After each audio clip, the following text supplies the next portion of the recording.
আর একটা শেয়াল বনে বিচরণ করছিল। ও একটা ছোট্ট শাবক দেখতে পেল।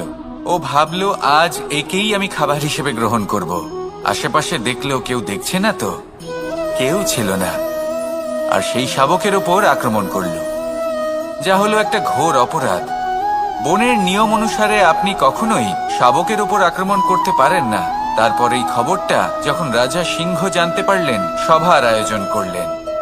কিন্তু সেখানে শেয়াল বলল, আমি তো এরকম কিছু করিনি। কিন্তু যদি আপনি এরকম বলেন, কোনো প্রমাণ দিন, এর কোনো সাক্ষী আছে? তখন রাজা সিংহ পেঁচাকে ডেকে পাঠালেন, যে সেই মুহূর্তে বৃক্ষের শাখার ওপর বসেছিল। সে সব কিছু দেখেছিল। পেঁচা সব সত্যি কথা বলল, আর শেয়ালকে মৃত্যুদণ্ড দেয়া হলো। এবার এই কাহিনী আমি আপনাকে কেন শোনালাম? কারণ মানুষও কখনো কখনো এরকম কর্ম করেন যা শিয়াল করেছে। এটা ভাবেন কেউ দেখছে না, যখন আমি অনুচিত কর্ম করতেই পারি। কিন্তু না, আপনি যাই করুন না কেন, কেউ না কেউ অবশ্যই তা দেখছে। কোনো ব্যক্তি না হলেও কোনো প্রাণী, না হলে কোনো যক্ষ বা দেব বা প্রেত। যদি এনারা কেউ না দেখেন, তাহলে ধরিত্রী মাতা দেখেন, যেখানে দাঁড়িয়ে আপনি সেই কর্ম করছেন, তাই না? তাই একটা কথা সবসময় মনে রাখবেন, কে দেখছেন কে দেখছেন না সেই বিষয়ে ভাবা ছেড়ে দিন। এটা খুব সহজ কথা। আপনি যদি উচিত কর্ম করেন, উচিত ফল পাবেন। যদি অনুচিত কর্ম করেন, তাহলে আপনি অনুচিত ফল অবশ্যই পাবেন। সেই জন্য উচিত পথে চলতে থাকুন, উচিত কর্ম করতে থাকুন, আর আমার সাথে ভালোবেসে বলুন, রাধা রাধা। আপনি কখনো কোনো বাজকে নিজের বাসা বানাতে দেখেছেন? এই বাজ যখনই কোনো বাসা বানায়, তখন উঁচু গাছের ডালে বা কোনো পর্বতের শিখরে বাসা বানায়, অনেক উচ্চতায়। আর সেখানে তার সন্তানও জন্মগ্রহণ করে। যখন এই সন্তানেরা জন্মায়, তখন এই বাজ খুবই ভালোবেসে এবং খুব সাবধানে এদের পালন পোষণ করে। নিজের ঠোঁট দিয়ে তাদের ঠোঁটে খাবার পরিবেশন করে। কিন্তু যেই সেই সন্তানেরা হৃষ্টপুষ্ট হয়ে যায় এবং সেই কথা বাজ নিজে বুঝতে পেরে যায়, সেই বাজ নিজেই সেই বাসা ছিন্ন ভিন্ন করে দেয়। সেই সন্তান যাদের সবেমাত্র ডানা গজিয়েছে, কিভাবে উড়তে হয় তারা জানে না, সেই সন্তানগুলিকে উচ্চতা থেকে ঠেলে দেয়। সেই সন্তান প্রথমে ভয়ভীত হয়ে যায়। তারা সামনে মৃত্যুকে দেখতে পেয়ে ভয়ের কারণে তাদের ডানা ঝাপটাতে থাকে। আর সেই প্রক্রিয়াতেই সেই সন্তানগুলি উড়তে শুরু করে দেয়। এবার এই ঘটনায় আমরা কি শিক্ষা পেতে পারি? এটাই, যদি আপনি মাতা পিতা হন, তাহলে নিজের সন্তানকে অবশ্যই স্নেহ করুন, কিন্তু তাদেরকে নিজের আঁচলের তলায় বেঁধে রাখবেন না। যদি আপনি চান আপনার সন্তান জীবনে উন্নতি করুক, তাহলে নিজের মুঠো থেকে তাদের স্বতন্ত্র করে দিন।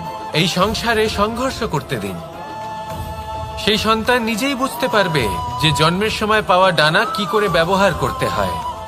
আর আপনার চোখের সামনে আপনার সন্তান এই আকাশে উড়তে থাকবে। তাহলে আসুন আমার সাথে ভালোবেসে বলুন, রাধা রাধা। সংসারে সবচেয়ে পবিত্র মানা হয় গঙ্গা জলকে। কখনো ভেবে দেখেছেন কেন? কারণ গঙ্গা জলের আবির্ভাব অত্যন্ত শুদ্ধ হয়, তার জন্ম শুদ্ধ হয়, যেখান থেকে তার শুরু সেটাই শুদ্ধ হয়। আর শুরুটা শুদ্ধ হওয়া অত্যন্ত আবশ্যক। আমাদের জীবনে সবই শুরু হয় আমাদের ভাবনা থেকে। নিজের ভাবনাকে শুদ্ধ রাখুন, কারণ এই ভাবনা থেকেই আবির্ভাব হয় শব্দের। আপনার শব্দ শুদ্ধ। এই সংসারে, এই জীবনে নিজের ভাবনা শুভ রাখলে, শুদ্ধ করলে, আপনার মন সুপ্রসন্ন হয়ে বলবে, রাধা রাধা। মানুষ জন্মগ্রহণ করে, তার সাথে ভয়েরও জন্ম হয়। ছোটবেলা থেকেই আমাদের মনে কোনো না কোনো প্রকারের ভয় থেকেই যায়। কেউ এই বিষয়ে ভয় পায় যে তার কোনো বস্তু তার থেকে দূরে চলে যাবে। কেউ এই বিষয়ে ভয় পায় যে আমি নিজেকে হারিয়ে ফেলব। কেউ এই ভেবে ভয় পায় যে আমার প্রিয়জনেরা তারা যেন আমার থেকে দূরে না চলে যায়। কেউ এই ভেবে ভয় পায় যে আমরা যেন পথ না হারিয়ে ফেলি। আদি ইত্যাদি। কিন্তু সত্যি কথা বলতে ভেবে দেখুন, এই ভয় বাস্তবে কি? শুধুই একটা মনস্থিতি, আর কিছুই নয়। যা কিছু আপনি জীবনে পেয়েছেন তা একদিন আপনাকে হারাতে হবে। এই জীবন হলো আপনারই, কিন্তু তাও একদিন সমাপ্ত হবে। তাই ভয় পেয়ে কি লাভ? এই ভয় শুধু আপনাকে জীবন যাপন করা থেকে বাধা দিচ্ছে, আর কিচ্ছু নয়। পথ হারিয়ে ফেললেই বুঝতে পারবেন যে নতুন পথ কিভাবে বানাতে হয়। কিছু মানুষকে জীবন থেকে হারালে তবেই আপনি বুঝবেন যে আপনার আপনজনকে। এই ভয়ের কারণে ভীত হয়ে থাকবেন না। এই তারা নক্ষত্র অন্ধকারের অভাবে গুরুত্ব হারায়। শিবকেও মহাদেব হওয়ার জন্য বিষপান করতে হয়েছিল। প্রত্যেক পরিস্থিতি, প্রত্যেক সাফল্য আপনার পরীক্ষা নেবে। তাতে উত্তীর্ণ হওয়া হলো আপনার কর্ম। যখনই আপনি ভয় পাবেন বা সংকটের সম্মুখীন হবেন, তখন সাহসের সাথে তার সম্মুখীন হন। মনে রাখবেন, যে সম্মুখীন হতে জানে, সাফল্য তার সাথে সবসময় থাকে। আসুন আর আমার সাথে ভালোবেসে বলুন, রাধা রাধা। আমাদের হাতটা দেখুন। এই হাতে 5টা আঙুল আছে, যা ভিন্ন ভিন্ন ধরনের। একরকম কেন নয়? কারণ হলো প্রত্যেকের নিজের নিজের গুরুত্ব আছে, নিজের নিজের মাহাত্ম্য আছে।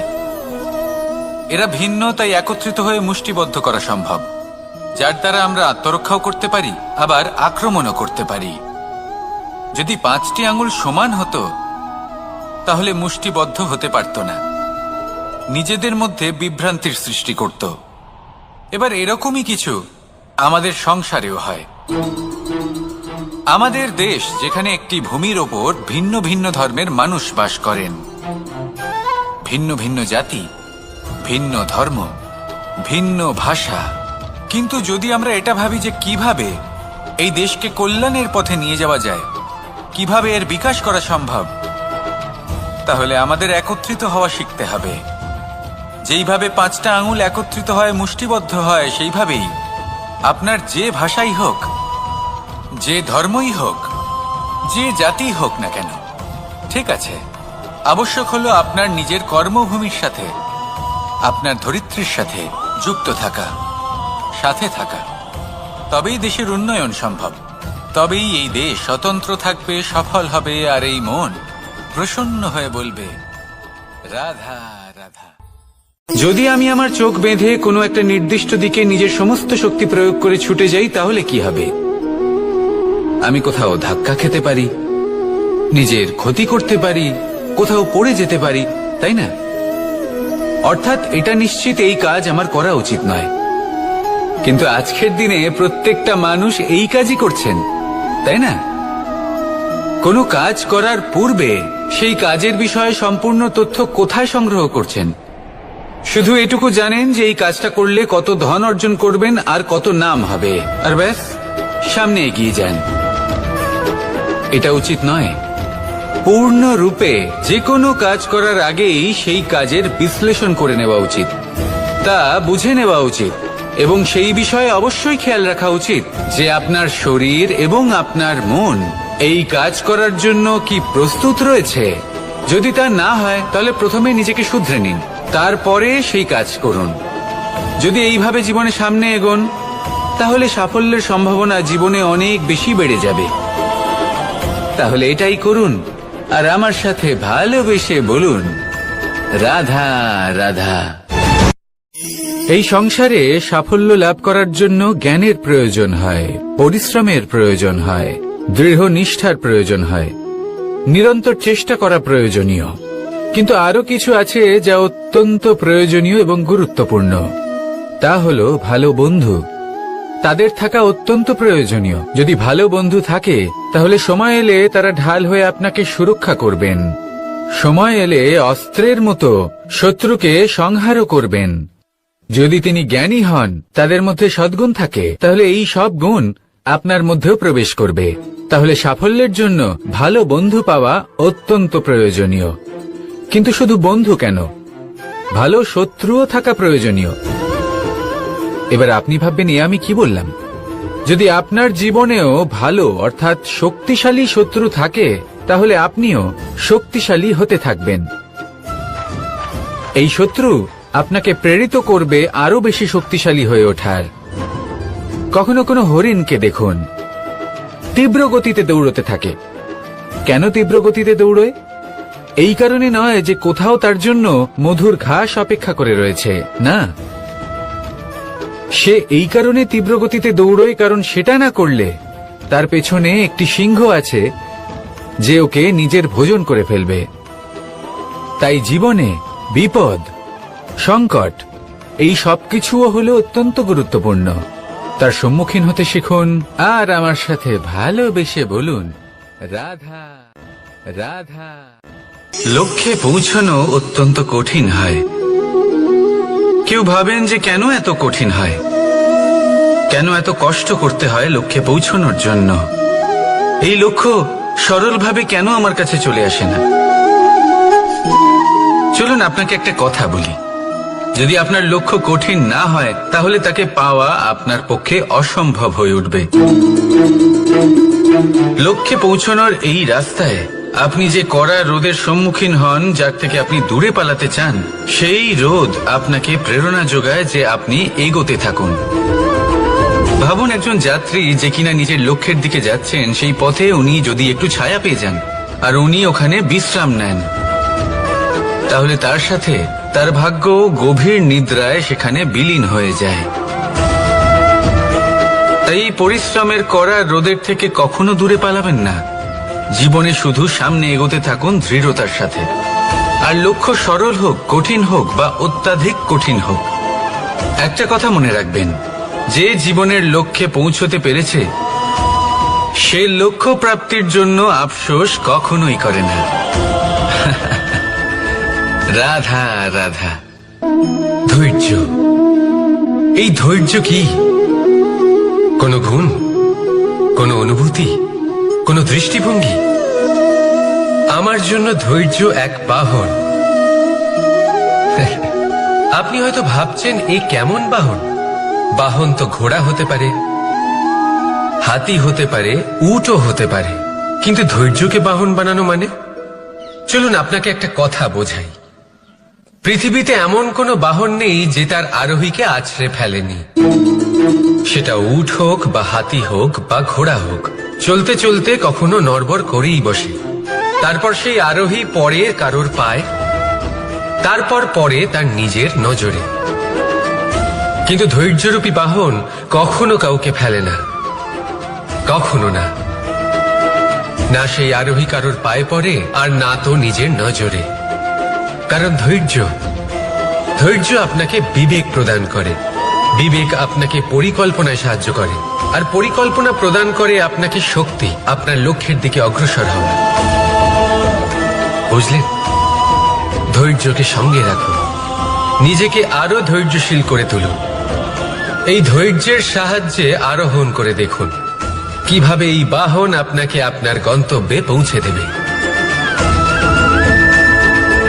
রাধা রাধা।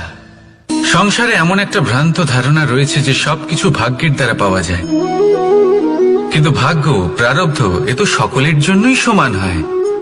এটা তো ব্যক্তির উপরে নির্ভরশীল হয়, তার আকাঙ্ক্ষার উপরে নির্ভরশীল হয়, বাসনার উপরে নির্ভরশীল হয়, স্বভাবের উপরে নির্ভরশীল হয় যে উনি সেটা নিয়ে কি করেন। দেখুন, এই প্রসাদ কিন্তু সকলকেই দেওয়া হয়, কিন্তু তা গ্রহণ করবেন কিভাবে সেটা ব্যক্তির উপরে নির্ভর করে। আপনাকে এক উদাহরণ দিই। যেমন ধরুন, দুজন মানুষকে আমি একটা করে মাটির ডেলা দিলাম, সেটা নিয়ে তারা কি করবেন? একজন মানুষ তার ছোট ছোট ডেলা বানাবেন আর পথযাত্রীদের ওপরে ছুঁড়ে মারবেন, হাসি ঠাট্টা করবেন, তাদের বস্ত্র নোংরা করে দেবেন, সেটাতেই উনি আনন্দ পাবেন। অন্যদিকে দ্বিতীয় ব্যক্তি সেই মাটির ডেলা দিয়েই নিজের জন্য একটা কুঁড়ে ঘর বানাবেন, সেই কুঁড়ে ঘর যা রোদেতে, বৃষ্টিতে, ঝড়ে তাকে সুরক্ষিত রাখবে। অনুভূতি, এই অনুভূতি বদলাতে শিখুন। এই অনুভূতি অত্যন্ত গুরুত্বপূর্ণ। ভালোবাসাতেও এই অনুভূতি হলো অত্যন্ত গুরুত্বপূর্ণ। ভালোবাসা সে বন্ধুর সাথে হোক, মা বাবার সাথে হোক, ভাই বোনের সাথে হোক, স্ত্রীর সাথে হোক, যে কারোর সাথে হোক। মনে রাখবেন, এই হলো সেই অনুভূতি যা আপনার ভাগ্য নির্ধারণ করে থাকে। তাহলে আসুন আমার সাথে প্রেমের অনুভূতি নিয়ে বলুন, রাধা রাধা। লক্ষ্য, পথ আর সাফল্য, এই তিনটেই একে অপরের সাথে জড়িত, কিন্তু অনেকবার মানুষ এদের ঠিকভাবে বুঝতে পারেন না।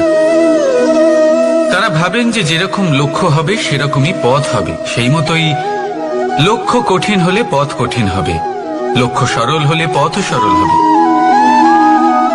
যদি আপনাকে আসল সত্যের সাথে অবগত করাই, তাহলে দেখবেন সবকিছুই এর উল্টো।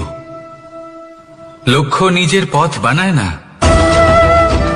পথ সেটাই যেটা আপনি স্বয়ং নির্বাচন করে আপনি নিজে বানান। সেই অনুসারেই আপনি আপনার লক্ষ্যে পৌঁছতে পারবেন। সেই জন্য জীবনে যখনই লক্ষ্যে পৌঁছানোর পথের বিষয়ে আপনি কোনো সিদ্ধান্ত নেবেন, তাহলে তা ভেবে চিন্তে নেবেন, কারণ এই পথ অত্যন্ত গুরুত্বপূর্ণ। পথ যদি শুভ হয়, তাহলে লক্ষ্য আপনা থেকেই শুভ হয়ে যায়।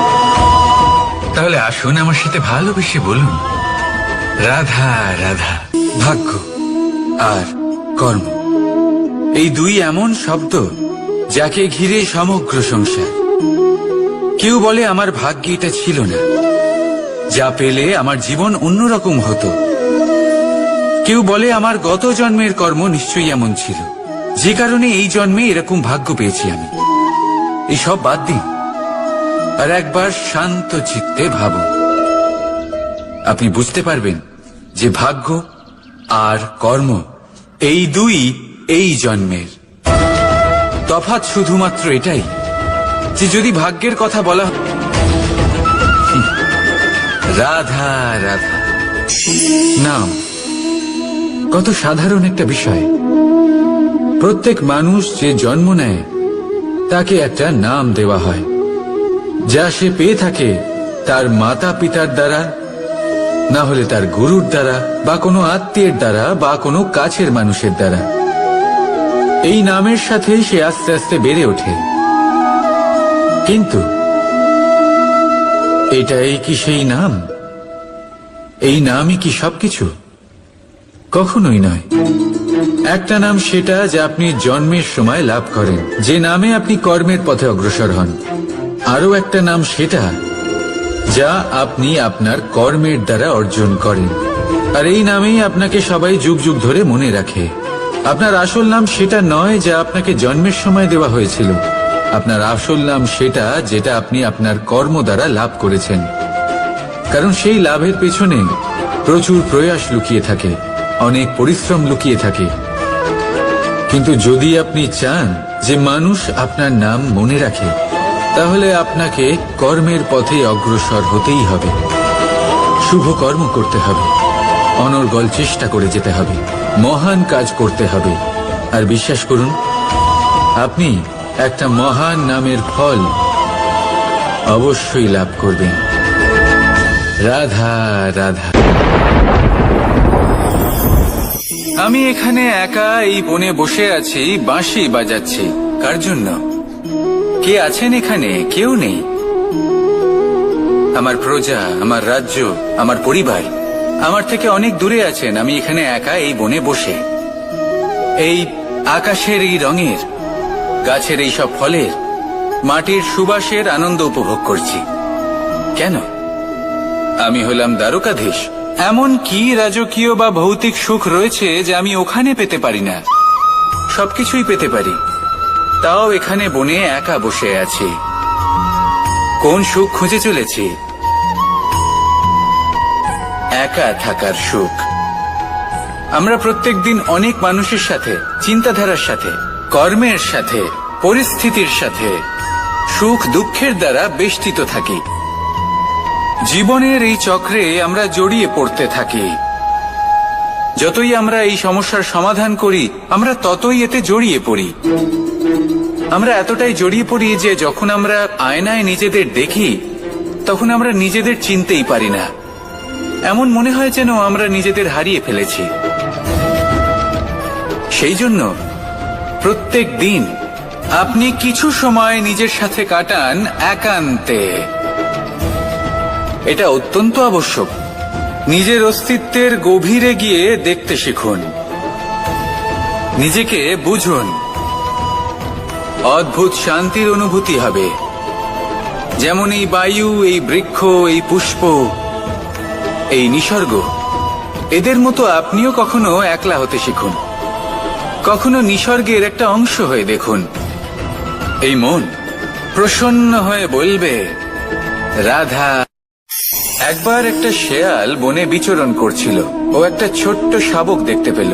ও ভাবলো, আজ একেই আমি খাবার হিসেবে গ্রহণ করব। আশেপাশে দেখলো কেউ দেখছে না তো, কেউ ছিল না। আর সেই শাবকের ওপর আক্রমণ করলো, যা হলো একটা ঘোর অপরাধ। বনের নিয়ম অনুসারে আপনি কখনোই শাবকের ওপর আক্রমণ করতে পারেন না। তারপর এই খবরটা যখন রাজা সিংহ জানতে পারলেন, সভার আয়োজন করলেন। কিন্তু সেখানে শেয়াল বলল, আমি তো এরকম কিছু করিনি। কিন্তু যদি আপনি এরকম বলেন, কোনো প্রমাণ দিন, এর কোনো সাক্ষী আছে? তখন রাজা সিংহ পেঁচাকে ডেকে পাঠালেন, যে সেই মুহূর্তে বৃক্ষের শাখার ওপর বসেছিল। সে সব কিছু দেখেছিল। পেঁচা সব সত্যি কথা বলল, আর শেয়ালকে মৃত্যুদণ্ড দেয়া হলো। এবার এই কাহিনী আমি আপনাকে কেন শোনালাম? কারণ মানুষও কখনো কখনো এরকম কর্ম করেন যা শিয়াল করেছে। এটা ভাবেন কেউ দেখছে না, যখন আমি অনুচিত কর্ম করতেই পারি। কিন্তু না, আপনি যাই করুন না কেন, কেউ না কেউ অবশ্যই তা দেখছে। কোনো ব্যক্তি না হলেও কোনো প্রাণী, না হলে কোনো যক্ষ বা দেব বা প্রেত। যদি এনারা কেউ না দেখেন, তাহলে ধরিত্রী মাতা দেখেন, যেখানে দাঁড়িয়ে আপনি সেই কর্ম করছেন, তাই না? তাই একটা কথা সবসময় মনে রাখবেন, কে দেখছেন কে দেখছেন না সেই বিষয়ে ভাবা ছেড়ে দিন। এটা খুব সহজ কথা। আপনি যদি উচিত কর্ম করেন, উচিত ফল পাবেন। যদি অনুচিত কর্ম করেন, তাহলে আপনি অনুচিত ফল অবশ্যই পাবেন। সেই জন্য উচিত পথে চলতে থাকুন, উচিত কর্ম করতে থাকুন, আর আমার সাথে ভালোবেসে বলুন, রাধা রাধা। বাহ, পুষ্পের সুবাস আমার খুব ভালো লাগে। অত্যন্ত সুন্দর হয় এই পুষ্প। এইভাবে চারিদিকে পুষ্প দেখে মন আনন্দিত হয়ে ওঠে। এবার আপনারা ভেবে দেখুন, আমার চারিদিকে পুষ্প নয়, আগুন আছে। তাহলে কি হবে? আমার শরীর কি জ্বলে যাবে না? অবশ্যই জ্বলবে। শরীরকে কি আগুনের তাপ সহ্য করতে হবে না? অবশ্যই সহ্য করতে হবে। এটাই হলো প্রকৃতির নিয়ম। এই নিয়ম কিন্তু আমরা সবাই জানি, কিন্তু আমাদের মধ্যে বেশিরভাগ মানুষ এই বিভ্রান্তি নিয়ে বাঁচি যে এই যে প্রকৃতির নিয়ম, তা আমার ওপর প্রযোজ্য নয়। তা কিন্তু নয়। আমাদের চতুর্দিকে এই যে নিসর্গ রয়েছে, আমরা তার কতটা ক্ষতি করি সেটা একবার ভেবে দেখুন। আমরা বনাঞ্চল জ্বালিয়ে দিই, বায়ু দূষিত করি, জল দূষিত করি, প্রাণীদের হত্যা আমরা করি। কেন? এই নিসর্গ আমরা নষ্ট করি, যদিও আমরা জানি যে আমরাও হলাম এই নিসর্গেরই অংশ। এবার দেখুন, শরীরের কোনো অংশে যদি আগুন ধরান, আস্তে আস্তে সমস্ত শরীরও জ্বলে যাবে। সেইভাবেই নিসর্গ যদি নষ্ট হয়ে যায়, তাহলে মনুষ্য জাতিও নষ্ট হয়ে যাবে। তাই এই যে নিসর্গ আপনি দেখছেন, এই পুষ্প, এই বৃক্ষ, বায়ু, জল, এদের সকলকে রক্ষা করুন, নষ্ট নয়। মনে রাখবেন, যদি নিসর্গ থাকে, মানুষ থাকবে। যদি নিসর্গ থাকে, তাহলেই জীবন থাকবে। আসুন আমার সাথে ভালোবেসে বলুন, রাধা রাধা। কারই না পছন্দ বলুন তো? অত্যন্ত সুস্বাদু হয় এই মধু, মিষ্টি খেতে হয় এবং তা শক্তিও প্রদান করে। এবং প্রত্যেকটি মিষ্টি পদার্থের মতোই এতেও খুব তাড়াতাড়ি পিঁপড়ে ধরে যায়। অন্যদিকে যদি নুনকে দেখি, তাহলে বছরের পর বছর রাখলেও এতে পিঁপড়ে ধরে না। এবার যদি কথা বলি বন্ধুত্বের, তাহলে বন্ধুত্ব নুনের মতো হওয়া উচিত, মধুর মতো নয়। যারা সামনে এলে শুধুমাত্র মধুর মধুর কথা বলবে, পরে এতে পিঁপড়ে ধরে যাবে। এটা নুনের মতো হওয়া উচিত। প্রকৃত বন্ধু হলো সে, যে সময় এলে পরে আপনার সামনে আপনার প্রকৃত সত্য তুলে ধরবে, তা সে যতই কঠিন হোক না কেন। আপনার দোষ, আপনার অপগুণ, আপনার খামতি আপনাকে বলতে পারবে, যাতে আপনি সেগুলো শুনে মেনে নিয়ে তারপর নিজেকে শুধরোতে পারেন। এটাই হলো প্রকৃত বন্ধুত্ব। কখনো নিজের জীবনের আশেপাশে মন দিয়ে দেখবেন, অনেক সময় এমন মানুষ থাকেন, অনেক বন্ধু থাকেন যাদের দেখে আমাদের মনে হয় যে এনারা খুব কঠোর, এনাদের কথা খুব কটু। কিন্তু বেশিরভাগ এমন মানুষের মনটা যদি বুঝতে পারেন তাহলে দেখবেন তাতে কোনো মালিন্য নেই, এনাদের মন অত্যন্ত পবিত্র হয়। যদি আপনার জীবনেও এমন কোনো ব্যক্তি থেকে থাকে, এমন বন্ধু থাকে, তাহলে তাদের আগলে রাখুন আর আমার সাথে ভালোবেসে বলুন, রাধা রাধা।